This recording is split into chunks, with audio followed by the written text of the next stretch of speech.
ئەگەرچی راپۆرتە هەواڵیەکان ئاماژەیان بە هەڕەشەکانی سەرۆک ترامپ دەکرد بۆ کشانەوە لە هاوپەیمانێتی ناتۆ بەهۆی دۆسەی مشتومڕ لەسەری خەرجیەکانەوە، بەڵام دواتر سەرۆکی ئەمریکا کۆبوونەوە لوتکەی یەکەی بەسەرکەوتوو ناودێر کرد.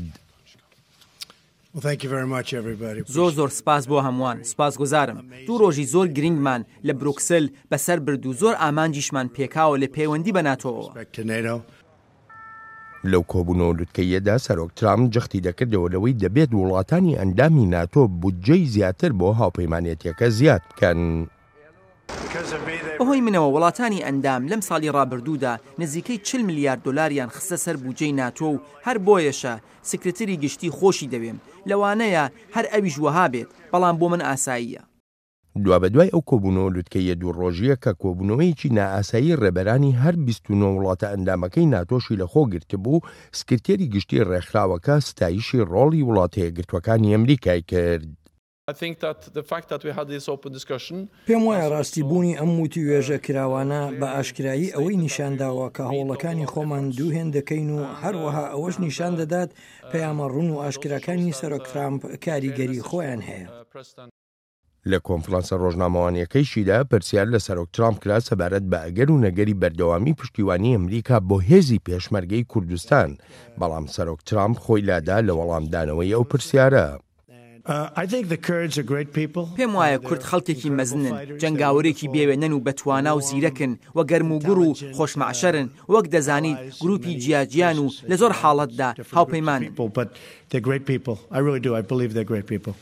لەگەڵەوەشدا کە بڕیارە ڕۆژی دووشەمە سەرۆک ترامپ و سەرۆکی رووسیا کۆ ببنەوە، بەڵام سەرۆک ترامپ ڕخنەیەکی توندی لە ئەڵمانیا گرت بەوەی بەرلین کەوتۆتە ژێر کۆنتڕۆڵی مۆسکۆوە.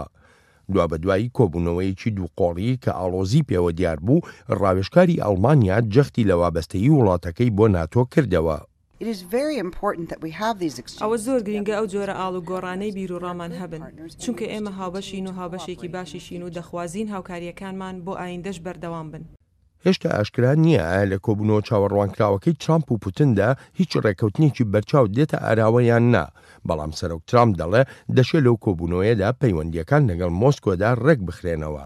ئەم کۆبوونەوەیەش جێی نیگەرانی ئەندامانی تری هاوپەیمانێتی ناتۆیە.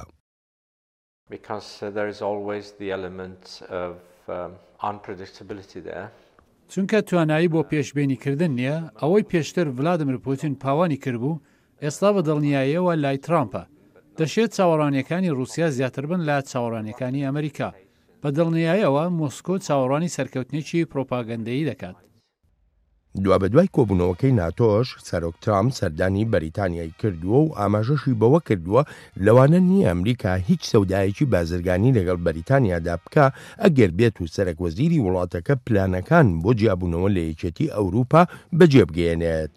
هاوکاتی ئەم یەکەمین سەردانە فەرمیەی سەرۆک ترامپ بۆ لەندەن خۆپیشاندانی ناڕزاییش کراوە و وەک دەگوترێت ئەم خۆپیشاندانانە تا ڕۆژی شەمەش بەردەوام دەبن.